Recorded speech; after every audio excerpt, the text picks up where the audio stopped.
구독과 채널 팔로우 감사합니다. 좋은 하루 되세요. 풍년을 꿈꾸지 않으며 희망도 품지 않은 농부가 봄마다 씨를 뿌릴 수 있을까요? 수확의 계절 가을이 오기까지 두 번의 계절을 거쳐가며 많은 구슬땀을 흘려야 하겠지만 결실을 꿈꾸는 농부는 쉬지 않고 논밭에 물을 대고 잡초를 뽑으며 풍년을 맞이하는 그날까지 쉬지 않고 노력할 것입니다. 어떤 결과가 나올지 알 수 없지만 희망이라는 씨앗을 뿌렸기에 농부는 결과라는 수확물이 손에 들어올 때까지 최선을 다할 것이라는 뜻입니다. 이러한 농부의 노력을 보고 잘 될지 잘 안 될지 알 수도 없는 농사일에 뭘 그렇게 애를 쓰고 용을 쓰냐 고타박하는 사람도 있을까요? 아마 그런 사람은 없겠지만 만에 하나 그렇게 타박하는 사람을 본다면 대부분의 사람들은 이렇게 대꾸할 것 같습니다. 세상에 혼자 저절로 자라는 곡식도 있어. 좋은 결실을 얻으려면 곡식들이 잘 자랄 수 있도록 열심히 땀 흘려 일해야 하는 건 당연한 이치 아니겠소. 별 이상한 사람 다 보겠구먼. 가끔 아직 첫 비행도 성공하지 못한 KF-21에 대한 이야기를 뭐 그렇게 줄기차게 해대느냐. FA-50을 왜 그렇게 싸고 도느냐는 지적을 하는 분들이 있습니다. KF-21의 첫 비행이 성공하든지 FA-50 블록 20이 실제로 등장하면 그때 가서 우수한 성능이든 수출 가능성이든 논하라는 지적입니다. 누구나 자유롭게 자신의 주장을 펼칠 수 있는 대한민국이기에 그런 의견도 있을 수 있다는 점 수용하겠습니다.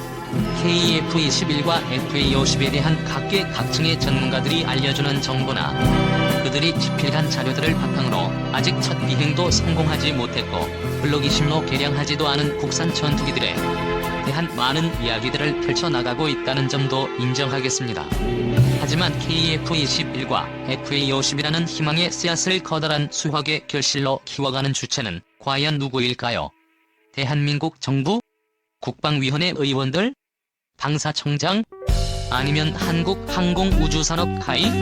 대한민국 정부와 국회의원들은 4에서 5년마다 교체되고 방사청장도 임기가 있습니다. 한국항공우주산업 가이가 일견 그나마 가장 그럴듯해 보이는 주체이지만 가이 역시 국민 여론에 큰 영향을 받습니다. 가장 큰 고객인 국가가 바로 국민의 통제를 받고 있기 때문입니다. 결국 저를 포함한 일반 국민 한 명 한 명이 KF-21과 FA-50이라는 희망의 씨앗을 키워내는 농부인 셈인데요. 농부가 밭에 무엇을 심고 어떻게 키워나가야 할지를 미리 구상하고 고민하는 것이 제대로 된 결실을 수확하기 위해 반드시 필요한 과정인 것처럼 다양한 자료와 분석을 통해 자주 국방의 초석이 될 KF-21과 FA-50을 어떻게 개발하고 성장시켜 나갈 것인가에 대한 사람들의 이해를 돕고 공감대를 형성해가는 과정 또한 꼭 필요한 것이라 생각하고 있습니다. 우리에게 국방력이란 곧 생존과 직결되는 문제이기 때문입니다. 국내 군사 전문지 밀리터리 리뷰는 2017년 자료를 기준으로 KF-16 한 대를 1년 동안 운용 유지하는 데 15억 원, F-15K가 28억 원 그리고 F-35E에 54억 원 정도의 돈이 들어간다는 통계치를 내놓았습니다. 물론 KF-21은 F-35E의 절반 수준, 그리고 FA-52 구형 KF-16보다 더 낮은 수준의 운용 유지비를 사용하는 것으로 알려져 있죠.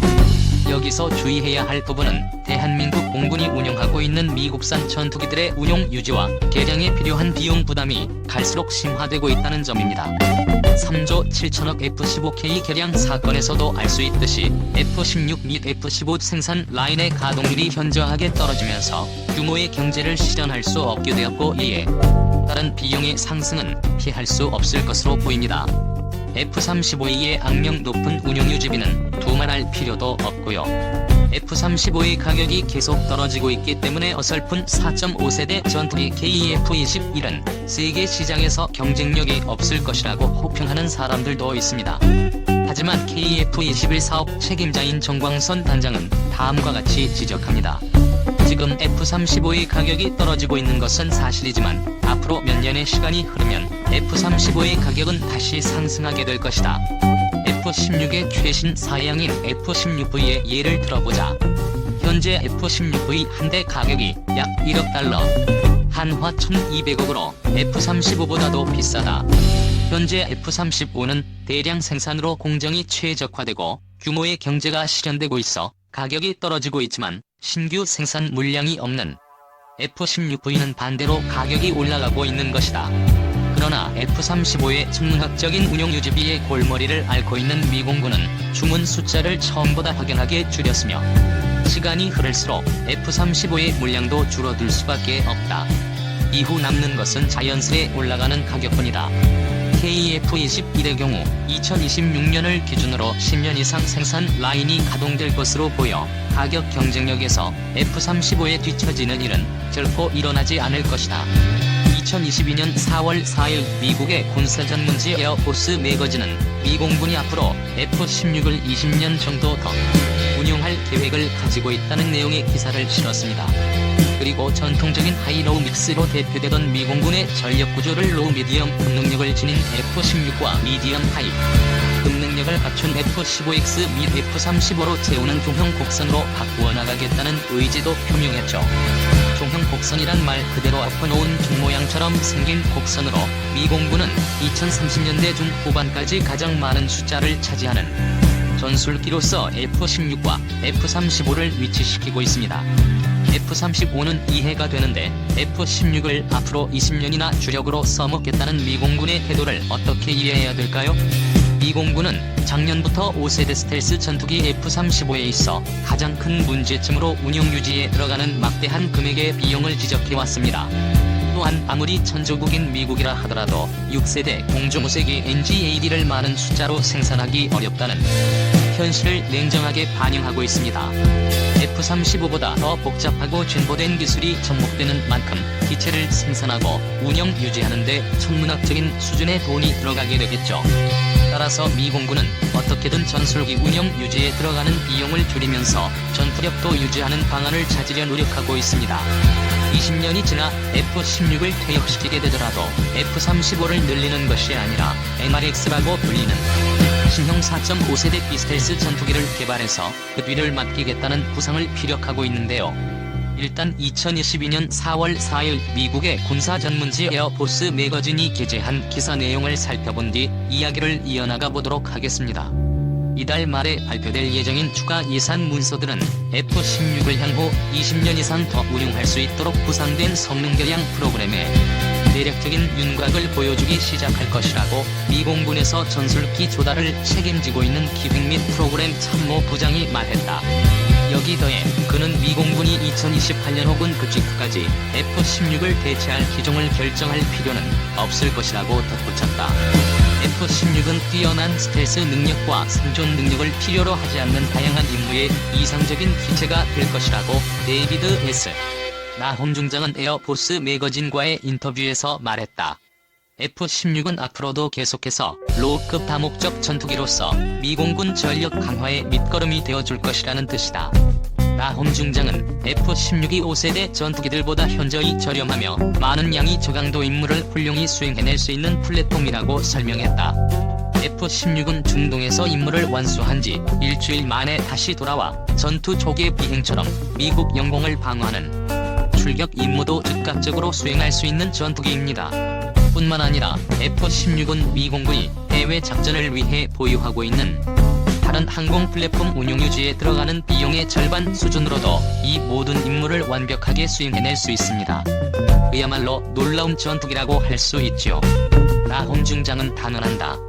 F-16은 여전히 유용한 기체입니다. 그렇기 때문에 국민 여러분들은 미공군이 앞으로도 F-16의 최신의 버전에 꾸준하게 투자하는 모습을 볼 수 있게 될 것입니다. 우리는 F-16이 앞으로도 최소 18년, 아니 20년 정도는 거뜬하게 버틸 수 있다고 생각하고 있습니다. A-10 썬더볼트 II는 대공 방어망이 철저하게 억제되어 있거나 아예 배제되어 있는 곳이라면 훌륭한 근접 항공 지원 플랫폼이 될 수 있겠지만 오늘날 대공 방어망의 위협이 사라진 전장이란 극히 찾아보기 어렵게 되었다. 과연 A-10 썬더볼트가 미국을 적의 침략으로부터 막아줄 수 있을까요? 아니요. A-10은 다목적 전투기가 아닌 공격기입니다. 사실 F-16이 할 수 있는 많은 일들이 있습니다. 다시 한번 말씀드리지만 F-16은 방어적 제공작전 능력도 뛰어나지만 근접 항공 지원 능력 역시 A-10 못지 않습니다. 미공군이 가진 자원도 무한정이 아니기 때문에 한 가지 임무만 수행 가능한 A-10보다는 여러 종류의 임무를 모두 수행할 수 있는 다목적 전투기 F-16에 투자하는 것이 더 합리적인 결정이 될 것이라고 나홈 중장은 덧붙였다. 나홈 중장은 미 공군의 미래 전투력 구조는 전통적인 하이로우 믹스 개념보다는 로우 미디엄 급능력을 지닌 F-16과 미디엄 하이 급능력을 갖춘 F-35가 대부분의 숫자를 차지하는 종형 곡선으로 더 잘 묘사될 수 있을 것이라고 말했다. 허용된 환경에서만 운용이 가능한 가장 성능이 떨어지는 전투기들과 생존성이 극도로 낮을 수밖에 없는 까다로운 환경에서 운용되도록 만들어진 F-22 랩터나 차세대 공중무색의 NGAD는 극소수로 종형 곡선 양쪽 끝에 존재하게 될 것이라는 설명이다. 그래서 이제 문제는 과연 앞으로 무엇이 F-16을 대체할 수 있겠느냐는 것이라고 그는 말했다. 시간을 빨리 감아 2035년이나 2036년대를 상상해봅시다. 그때까지도 여전히 저렴한 비용을 요구하는 플랫폼에 대한 수요가 있을까요? 현 상황으로 비추어 봤을 때 저는 당연히 있을 것이라고 생각합니다. 그렇다면 미래의 저비용 플랫폼은 어떤 형태를 취하고 있을까요? F-16처럼 생겼을까요? 아니면 F-35의 가격이 충분히 저렴해져서 더 많은 F-35를 구매했을까요? 그것도 아니라면 다른 무엇인가가 등장해 있을까요? 어쩌면 전장 상황 자체가 달라져서 무인기가 그 역할을 대신하게 될지도 모릅니다. 하지만 나홈 중장은 이 모든 의문들은 지금 걱정할 필요가 없는 것들이라고 말했다. 다행스러운 것은 지금 당장 이 문제에 대해 뭔가 조치를 해야 할 필요가 없다는 것입니다. 우리는 조국을 위해 훌륭하게 임무를 수행하고 있는 600대 이상의 F-16을 보유하고 있으며 이들은 앞으로도 20년 이상의 수명이 남아 있습니다. 그는 F-16을 어떤 방식으로 교체할지에 대한 결정을 하는 시기는 아마도 6년에서 8년 이후가 될 것이라고 예상했다. 그 사이 미 공군은 차세대 공중무쇠 전투기 NGAD 계열 시스템들을 개발하는 작업과 F-22 랩터를 업그레이드시키는 작업을 진행할 수 있는 여유를 얻게 될 뿐만 아니라 전술기 편대들을 F-35와 F-15X 위주로 재편성하여 F-35를 효과적으로 운영할 수 있는 초석을 마련하고 미 공군의 전체적인 전투력을 증강하는 작업에도 집중할 수 있게 될 것이다. 미 공군은 최신 사양인 포스트 블록으로 업그레이드된 F-16을 보유하고 있기 때문에 가까운 시일 내에 운용 유지비가 저렴한 유인 플랫폼에 대한 그 어떤 결정도 급하게 내릴 필요가 없다고 나홈 중장은 말했다. 그리고 비록 기존의 F-16을 최신 사양으로 개량하는데 들어가는 비용이 꽤 비싸다는 사실은 인정했지만 우리가 개량된 F-16을 통해 얻을 수 있는 이익을 생각한다면 그 정도 비용은 충분히 투자할 만한 가치가 있다고 생각한다고 그는 말했다. 하지만 나홈 중장은 F-16 포스트 블록을 통해 어떤 점이 개선될 것인지 수명 연장을 위해 기체 구조를 업그레이드하는 장비 수명 연장 프로그램이 또 다시 필요하게 될지에 대해서는 언급하지 않았다. 1년 전 미 공군은 F-16의 뒤를 이어 2030년대부터 운용하게 될 것이라고 예상되고 있는 신형 5 전투기에 대한 로드맵을 논의하기 시작했다. MRX라고 불리는 이 전투기는 당시 다소 추상적이기는 하지만 고강도 임무라고 분류하기는 어려운 통상적 임무들을 저렴한 비용으로 수행해낼 수 있는 전투기라고 묘사되고 있다. MRX는 디지털 방식으로 설계될 뿐만 아니라 운영 유지비를 낮추면서도 전투력은 높일 수 있는 능력들, 예를 들면 4.5세대라고 묘사되는 불완전한 스텔스 플랫폼 같은 특징들로 최적화될 예정이다. 이 로드맵을 뒷받침해주고 있는 문서들은 만약 F-35의 조달 비용이 획기적으로 낮아질 수 있다면 F-35가 MRX 전투기가 될 수도 있고 아니면 차세대 공중무색의 NGAD를 개발하는 과정에서 약 5년을 주기로 등장하고 있는 새로운 항전 소프트웨어나 혁신적 설계 기술을 사용하여 클린 시트 방식으로 완전히 새롭게 설계된 전투기가 MRX로 선정될 수도 있다고 설명하고 있다. 나홈 중장은 미 공군이 F-35 및 NGAD와 같은 새로운 플랫폼을 유지하고 지원하기 위해서는 인력과 자원이 필요하기 때문에 반드시 계획된 일정에 따라 A-10 썬더볼트에서 손을 떼야만 한다고 강조했다.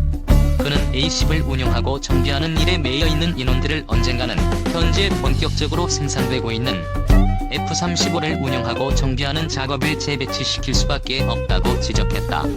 그는 또한 인력과 자금이 무한정이라면 가능한 한 오랫동안 A10을 보유해도 좋겠지만 미 공군은 이제 선택을 해야만 하며 그 결과는 다양한 임무 수행이 가능한 기종이 될 것이라고 주장했다. 지금까지 2022년 4월 4일 미국의 군사 전문지 에어포스 매거진이 게재한 기사 20년은 거뜬하게 현역으로 복무할 F-16. 6에서 8년 후에 후계기를 결정해도 늦지 않다를 번역해보았습니다. 저는 이 해외 기사를 통해 KF-21과 FA-50의 세계시장 수출 성공 전략에 큰 힌트를 찾아낼 수 있었습니다.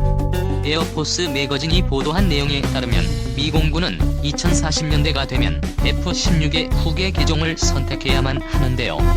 소위 MRX라고 불리는 이 후계 기종의 가장 큰 특징은 바로 기본적으로 스텔스 설계를 갖추고는 있지만 높은 운용 유지 비용을 회피할 수 있을 정도로 스텔스 성능을 억제한 4.5세대 전투기가 될 것이라는 사실입니다. 어디서 많이 들어본 컨셉 아닌가요? 그렇습니다. 한국항공우주산업 카이가 KF-21에 적용한 컨셉과 거의 일치합니다. 그리고 저렴한 비용의 다목적 전투기로 필요성이 역설되고 있는 F-16 자리에 블록 20로 업그레이드 된 FA-50을 대입시켜보면 얼추 문맥이 맞아 떨어진다는 사실도 알 수 있습니다. 그렇다고 미 공군이 KF-21을 도입할지도 모른다거나 FA-50이 F-16을 완전 대체할 수 있다는 식의 실현 가능성이 떨어지는 주장을 하고 싶은 것은 아니고요. 제가 주목하고 싶은 부분은 미 공군이 이런 MRX 전투기를 빠르면 2030년대 후반, 늦어도 2040년부터 도입할 예정이고 일반적인 전투기 수명 주기상 적어도 30년 이상 계속 사용될 것이라는 사실입니다. 즉 MRX와 컨셉을 같이 하는 KF-21 블록 2의 시간이 2070년대까지 이어질 수 있다는 뜻이죠. 2040년이라는 타임라인을 분석해보면 2032년 블록 2로 출시된 KF-21이 우리 공군에게 인도되고 8년 정도의 시간이 지난 시기입니다. KF-21보라면은 공대공, 공대지, 공대함 공격이 모두 가능해지고 국산 단거리, 중거리 공대공 미사일이 개발되어 있을 가능성 또한 높으며 KF-21용 전용 장공지와 초음속 대함 미사일도 완성되어 있을 시기입니다. 신형 기체의 자질구레하게 발생할 수 있는 문제점들도 어느 정도 수정이 되었을 시기이고요. 지금 현재 KF-21 블록 2의 가장 위협적인 경쟁자로 여겨지는 프랑스 파소라팔은 2040년 정도가 되면 1980년대부터 개발된 플랫폼 자체가 가지는 개량 한계점에 부딪혀 있을 가능성이 높습니다. 그에 반해 KF-21은 2040년부터 본격적인 5세대 스텔스 전투기로 등장할 개연성이 높고요. 앞으로 자세하게 설명할 기회가 있겠지만 이때가 되면 KF-21보라면은 내부 무장창과 기체 내부로 수납되는 메리평 첨단 전자광학 장비와 아나시스 II 군사위성 등을 활용한 한국형 지향성 첨단 데이터 링크 등을 탑재한 스텔스 전투기가 되어 있을 가능성이 높습니다. 라팔 F4와 비교할 수 없는 체급의 전투기가 되는 것이죠. 그리고 내부 무장창이 없는 KF-21 블록 2나 FA-50 블록 20에도 KF-21 개발 과정에서 습득한 각종 첨단 항전 장비와 무장체계, 예를 들면 AESA 레이더나 메리평 EOTS, 국산 공대공 미사일 등이 적용될 것입니다. 만약 미 공군 고등 전술 훈련기 사업 등의 영향으로 FA-50의 대량 생산에 성공했다면 파생형들 중 일부는 단전형 제공 전투기인 블록 30로 만들어질 가능성도 있습니다. 해외에서 로급 전투기를 도입할 생각이 아니라면 꾸준한 FA-50의 개량이 반드시 필요한 이유가 미 공군의 총형 곡선 이론에서도 도출된다고 볼 수 있는데요. 국산 AESA 레이더를 비롯해 국산 중거리 공대공 미사일뿐만 아니라 KEPD-350, K2를 추종하는 중거리 공대지 미사일 같은 다양한 무장들을 FA-50에 통합시키려는 노력이 계속 이어져야 할 것으로 보입니다. 그렇다면 지금 한창 성능 개량 중인 KF-16V와 F-15K에 남아있는 수명이 미국 F-16과 마찬가지로 20년 내외라고 봤을 때 이들이 퇴역하고 난 이후에 대한민국 공군 종형 곡선은 어떤 구성으로 이루어지게 될까요? 순수하게 개인적인 구상으로 그려지는 2040년 이후 대한민국 공군의 종형 곡선은 지금처럼 공대지, 공격과 근접 항공 지원 역할을 수행하는 소수의 FA-50 블록 12 종형 곡선 왼쪽 가장자리에 방어적 제공작전과 공격기 역할을 동시에 수행할 수 있는 다목적 경전투기 FA-50 블록 20 내지는 블록 30과 로우 미들급으로 중앙 왼쪽에 공세적 제공작전과 공대지, 공대함 다목적 전투기도 쓰일 수 있는 미들 하이급 KF-21 블록이가 중앙 오른쪽에, 그리고 마지막으로 5세대로 개량된 소수의 KF-21 블록 3과 F-35가 오른쪽 가장자리에 자리잡는 형태가 될 것 같습니다. 미 공군의 총형 곡선에 비하면 무게감이 떨어지는 구성인 것은 어쩔 수 없지만 대한민국 공군은 미 공군이 될 수 없습니다. 될 필요도 없죠. 주어진 인력과 자원 안에서 최대한 효율적인 전력을 건설하는 것이 대한민국 공군 수뇌부에게 주어진 임무입니다.